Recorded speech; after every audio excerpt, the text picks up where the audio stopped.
आइए हम लोग एक प्यारा सा खूबसूरत सा क्वेश्चन को देखते हैं। इस क्वेश्चन को बनाने से पहले हम एक थ्योरी को जान लेते हैं। ये थ्योरी है दो चर वाले रैखिक समीकरण का। दो चर वाले रैखिक समीकरण में दो समीकरण होता है। एक होता है a1x plus b1y plus c1 बराबर 0, जो इसको मैंने समीकरण 1 लिखा है। दूसरा होता है a2x plus b2y plus c2 बराबर 0, जिसको मैंने समीकरण 2 लिखा है। तो ये जो दो चर वाले रैखिक समीकरण है, इससे बहुत सारा क्वेश्चन पूछते रहता है बिहार बोर्ड घुमा के।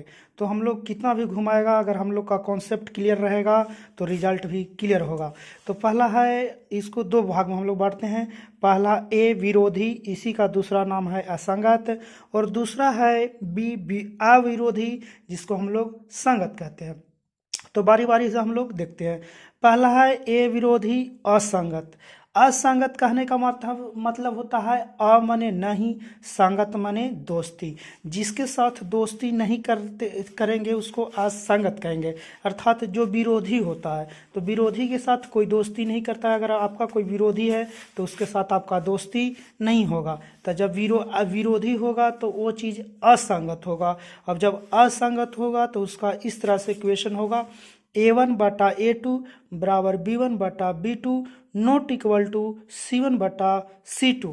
इसका जो है सो कोई हल नहीं होता है, क्योंकि ये जब दो समीकरण को हम लोग करते हैं तो ये समानांतर पैरेलल जो है से चलती जाती है, इसलिए इसका कोई हल नहीं मिलता है। तो कहेगा क्वेश्चन कि कोई हल नहीं है, इसका क्या होगा, विरोधी होगा कि अविरोधी होगा कि संगत होगा या असंगत होगा। तो हम लोग बता सकते हैं कि जिसका कोई हल नहीं है वो विरोधी होगा, अर्थात असंगत होगा।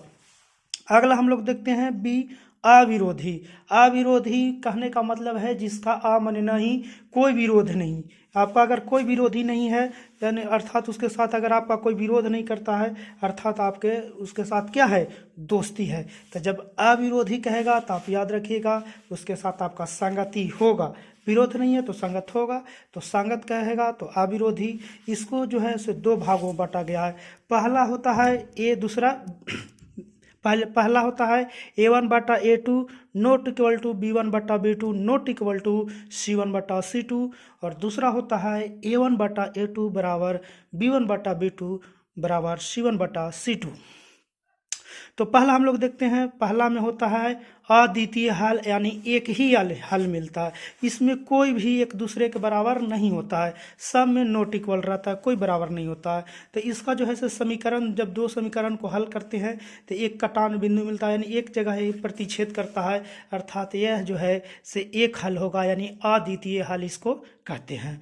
और दूसरा होता है अविरोधी में, जो सब बराबर होता है, a1 बटा a2 बराबर b1 बटा b2 बराबर c1 बटा c2। तो इसके जो होते हैं से अनेक हल होते हैं, क्योंकि ये हर बिंदु पर कटते जाते हैं। अब हम लोग देखते हैं एक जो क्वेश्चन किस तरह से पूछता है। तो एक क्वेश्चन हम लोग देखते हैं। पहला क्वेश्चन है कि यदि समीकरण kx माइनस 5x बराबर 2 तथा दूसरा समीकरण है cx प्लस 2y बराबर 7 के कोई हल ना हो तो k बराबर वाट, यानी k का मान पूछ रहा है। तो जब क्वेश्चन में कह दिया कि कोई हल ना हो तो सीधे हम लोग लगा देंगे कि कोई हल नहीं है, तो उसका फार्मूला क्या होगा भाई। तो a1 बटा a2 बराबर b1 बटा b2 not equal to c1 बटा c2।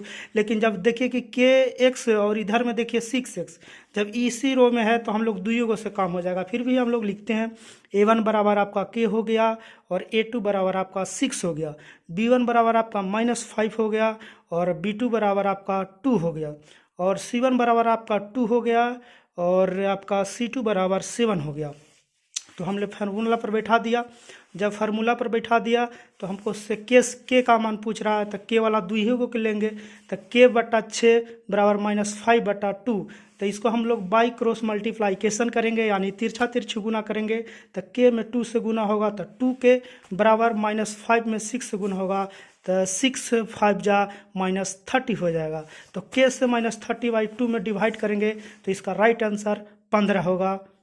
ठीक है, थैंक यू।